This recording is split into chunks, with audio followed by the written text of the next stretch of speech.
morning, New Ulm. I'm Rebecca Fliszar, the dietitian with the Hearts Beat Back Heart of New Ulm project, working to reduce and eventually eliminate heart attacks in the 56073 zip code.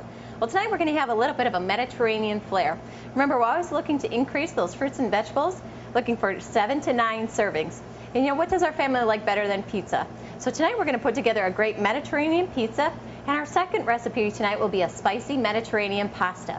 Our Mediterranean pasta will actually be a vegetarian meal, so if you do follow a vegetarian diet, this meal is going to fit right in your diet plan. Our pizza will contain chicken, so do be aware of that. All right, so what we're going to do is we're going to start this with a little bit of a different sauce to it. Normally you're going to think of a marinara or a red sauce on the bottom of a pizza.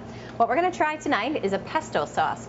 Now, I did buy this pre-purchased. You can find it in any of our local grocers, and there's going to be olive oil on the top here, so we're just going to mix that together. And this is going to make a really nice base, and it's going to have great flavor to it.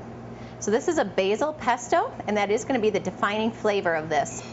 All right, so we're going to spread that out a little bit. We're going to use about a 1/4 cup actually, and that is going to be the base of this pizza. Now, the vegetables that I'll choose tonight are just a couple of my favorite, but you're welcome to change those around, add additional, or find anything that fits into your palate. So this is going to be a very versatile meal. I did buy a pre-made thin crust. Spread that around. And so this is going to be quick and easy. Easier than even a regular pizza, and it's going to be much more heart healthy. All right? So we've got that down on the bottom. Now, because I have 4 kids, I really don't have enough time to bake a chicken to put on top of this pizza. So what I like to do is I like to just grab a rotisserie chicken that's already been made for me at the grocery store. The key to this then is to make sure that we're always taking the skin off and looking for the white meat in this. Try to leave your dark meat behind and always take off the skin. So we're just going to slice this out a little bit. We're going to sprinkle those right on top. Now you can add quite a bit of chicken. This is going to be the filler. As the protein base, it will add a lot of depth to this pizza and really make it a nice, filling, complete meal. We did choose the thin crust. We do want to be careful when you're choosing a pizza crust. Your thin crust is always going to be the better choice. This is going to help reduce our overall calories, and it's going to keep down that overall fat intake as well. In a pizza crust, we often do find a lot of butter and other things that we're trying to avoid when we're following a heart-healthy diet. This Mediterranean pizza is going to fit in perfectly in your heart-healthy diet. It's going to be low in cholesterol and low in saturated fat. All right? We can really take a lot off of our chickens, and as I've mentioned in the past, make sure you find a second use for these chickens, whether you like the remaining meat. And we have a great cream of chicken soup recipe that's available online, or if you like to use it as a chicken stock. But make sure you don't throw any of this away. Put it all to good use. That helps in maintaining our budget and watching our overall intake. All right. The next thing I want to add are some these are Roma tomatoes. These Romas are going to have great flavor. They're definitely in season and can be easily grown in our garden. So I'm going to thinly slice these. And really the thinner the better on these. These are going to help, they're going to dry up and they'll be sun-dried when we get them in the oven, and they're going to have a nice flavor for your pizza as well. We'll spread those out as well.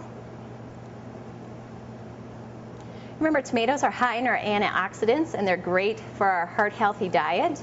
They kind of look like the pepperoni, so if you're serving this to kids, you do want to make sure you keep that in mind.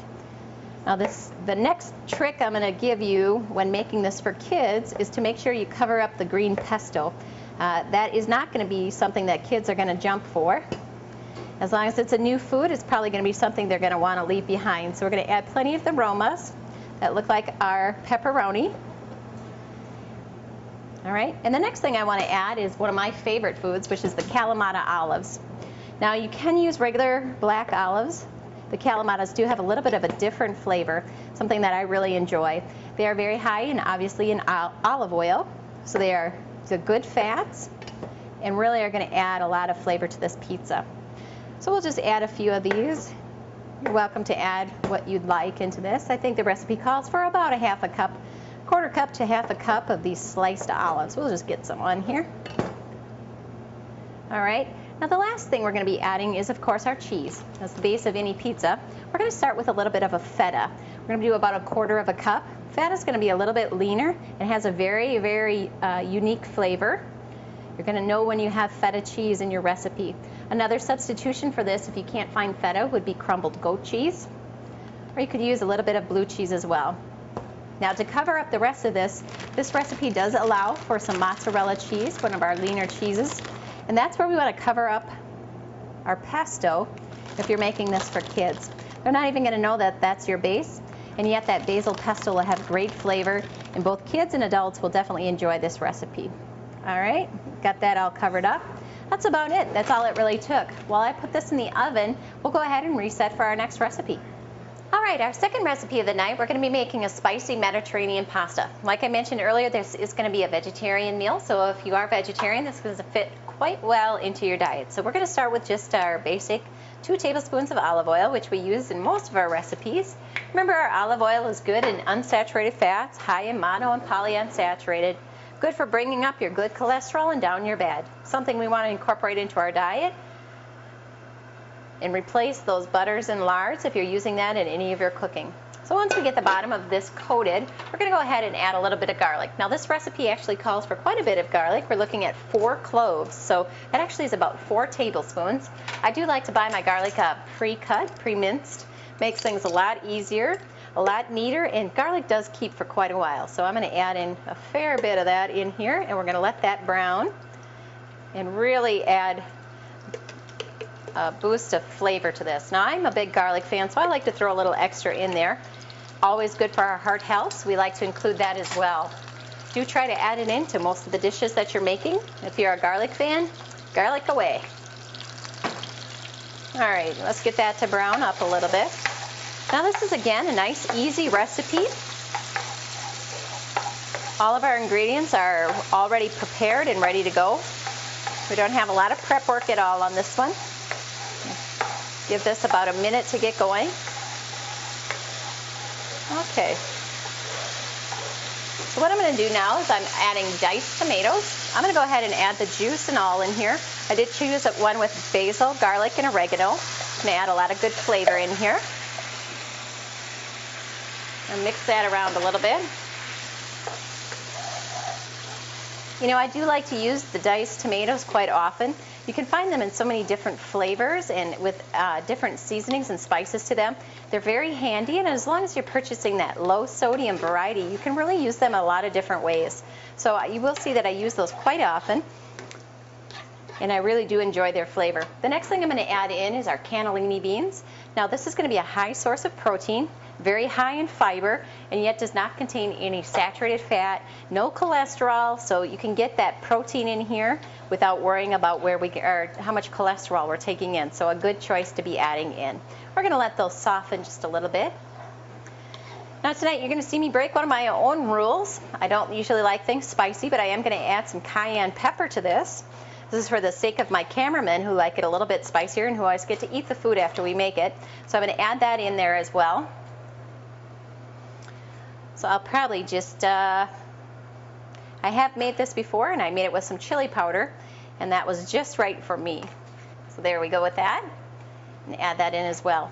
I did go ahead and make our rotini pasta ahead of time. You would make that just as the box describes, with boiling water.